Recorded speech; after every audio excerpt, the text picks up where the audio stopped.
Isaac married Rebekah. As was the custom, she was chosen for him, but he truly loved her. 20 years after the wedding, the couple was still childless, but in response to many prayers, Rebekah gave birth to twins. Esau, the elder brother, grew up to love the outdoors and hunting. He was his dad's favorite. Jacob, the younger brother, was quiet and stayed at home. He was clearly his mother's favorite. The two boys vied for the inheritance rights, and Jacob proved to be a master manipulator and schemer. One day Esau came home famished, demanding some of the stew Jacob was cooking.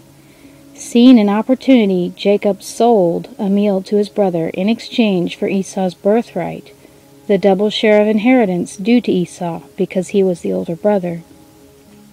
Some time later, as Isaac lay in bed weak and blind, he asked his hunter son for a tasty meal of char-grilled wild meat. After the meal, Isaac would officially pass on his blessing and God's favor to Esau. This was to be Esau's long-awaited big day. Rebekah overheard Isaac's plan and came up with a plan of her own. She dressed her favorite son Jacob in Esau's clothes and covered his hands and neck with goat skins to resemble Esau's hairy skin. She quickly cooked up some meat and sent Jacob, posing as Esau, into Isaac's bedroom. Isaac, squinting his eyes and touching Jacob, wondered if this really was his hunter son.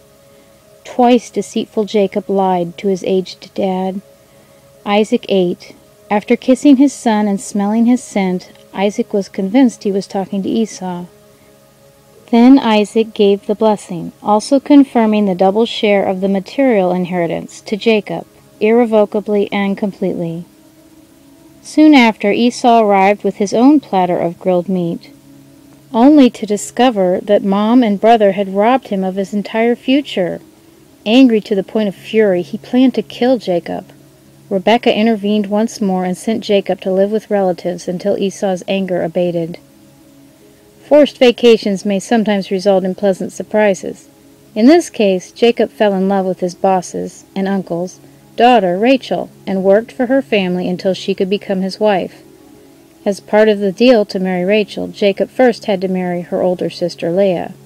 For 20 years, Jacob tended flocks and farmland, and finally he took his large family home to meet Esau once again.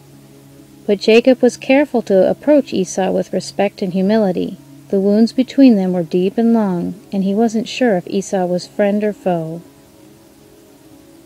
Jacob sent messengers ahead of him to his brother Esau in the land of Seir, the country of Edom. He instructed them, "This is what you are to say to my lord Esau. Your servant Jacob says, I have been staying with Laban and have remained there until now.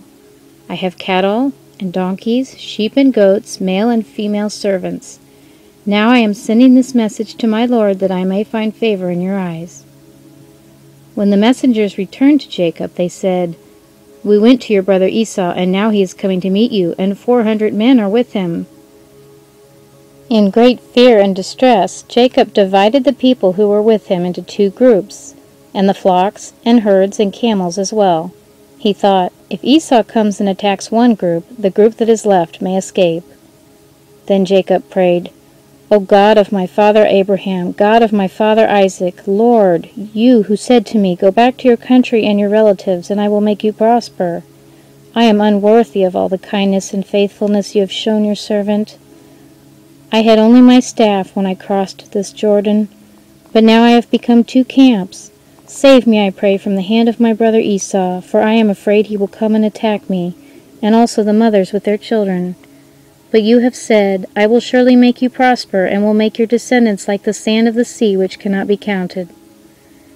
He spent the night there, and from what he had with him he selected a gift for his brother Esau: 200 female goats and 20 male goats, 200 ewes and 20 rams, 30 female camels with their young, 40 cows and 10 bulls, and 20 female donkeys and 10 male donkeys.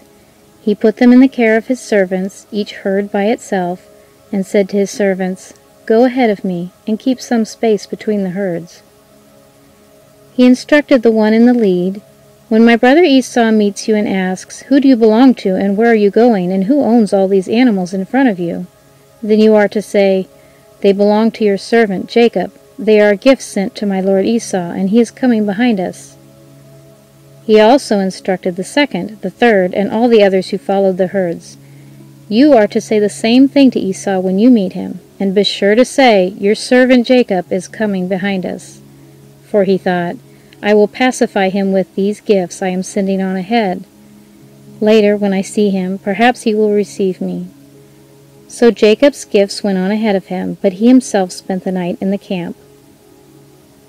That night Jacob got up and took his 2 wives, his 2 female servants, and his 11 sons, and crossed the ford of the Jabbok. After he had sent them across the stream, he sent over all his possessions. So Jacob was left alone, and a man wrestled with him until daybreak.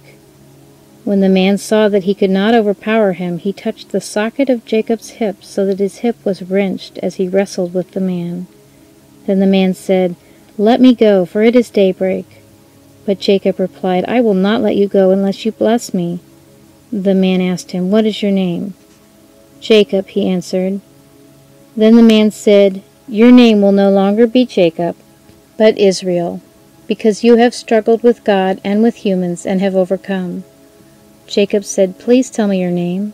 But he replied, "Why do you ask my name?" Then he blessed him there. So Jacob called the place Peniel, saying, "It is because I saw God face to face, and yet my life was spared."